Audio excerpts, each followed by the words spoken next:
बिस्मिल्लाहिर्रहमानिर्रहीम। अस्सलाम वालेकुम दोस्तों, मेरा नाम है राना शुएब और आप देख रहे हैं मेरा चैनल न्यूज़ एंड एंटरटेनमेंट। नाज़रीन, आज की इस मुख्तसर वीडियो में हम बात करेंगे कि इंतखाबी इस्लाहात कितनी ज़रूरी हैं। नाज़रीन, जब से पाकिस्तान बना है तब से लेकर आज तक जितने भी इलेक्शंस हुए हैं, तमाम इलेक्शंस को धांधली ज़्यादा करार दिया गया है। कोई एक ऐसा इलेक्शन नहीं जिसे ये कहा जाए कि ये शफाफ इलेक्शन हैं या थे। इसकी असल में रीज़न क्या होती है कि क्यों सियासी जमातें इलेक्शन के नताइज को मशकूक बना देती हैं। इसकी सबसे बड़ी वजह होती है कि जो जमात हारती है वो फेस सेविंग के लिए ये इल्ज़ाम लगा देती है कि हमारे साथ धांधली हुई है, हमें हरवाया गया है धांधली करके, हमें आवाम ने रिजेक्ट नहीं किया और जो मुंतखब होकर हुकूमत आई है ये किसी और तरीके से आई है। तो अगर इस तरह इलेक्शंस को मशकूक करना है तो फिर इस इलेक्शन प्रोसेस का मकसद क्या, फिर इसका फ़ायदा क्या? अगर आपने हर इलेक्शन को इसी तरह मशकूक बनाना है तो फिर ऐसे इलेक्शंस का फ़ायदा क्या जिसमें कौम का वक्त और पैसा दोनों बर्बाद हो रहे हैं। जिस दिन इलेक्शन होता है, जनरल इलेक्शन, पूरी कौम अपना वक्त पूरा दिन इलेक्शन में लगा देती है और इसके साथ ही जो इलेक्शन कराने पर जो पैसा लगता है कौम का, वो अलग से ये बर्बाद करते हैं।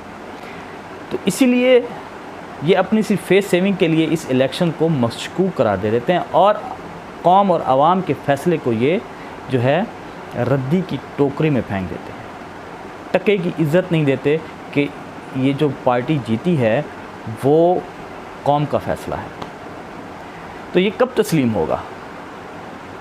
कि तब तस्लीम होगा जब ये तमाम सियासी जमातें एक ऐसे इलेक्शन सिस्टम पर मुत्तफ़िक होंगी कि जिसके बाद, जिस प्रोसेस के तहत गुज़र कर जो इलेक्शंस होंगे, उसके बाद तमाम जमातें इस बात पर एग्री करेंगे कि हाँ, इलेक्शन शफाफ हो गए। अब आगे वजह क्या है, हम क्यों हारे हैं, क्यों ये पार्टी क्यों जीती है, तो वो वजूहात इनको बाद में देखनी चाहिए, लेकिन ये सवाल नहीं उठाना चाहिए कि इलेक्शंस में धांधली हुई है। तो ये इसको रोकने का रास्ता अब इलेक्ट्रॉनिक वोटिंग है। इलेक्ट्रॉनिक वोटिंग के लिए अब मौजूदा हुकूमत अपोजिशन को बार बार दावत दे रही है कि आप आएँ, इस सिस्टम को समझें और इसमें अगर आपको कोई नुक्स नज़र आता है, कोई चीज़ समझ नहीं आती या हमें कुछ समझ नहीं आ रहा, तो आप हमें बताएं, कुछ हमसे समझें और हम एक ऐसे नुक्ते पर मुत्तफ़िक हों कि जिसके तहत हम सब जमातें जब इलेक्शंस के नताइज आएँ तो कबूल करें। अब ये जमातें जो धांधली का रोना रोती हैं, ये धांधली को रोकने के लिए आगे क्यों नहीं बढ़ रही?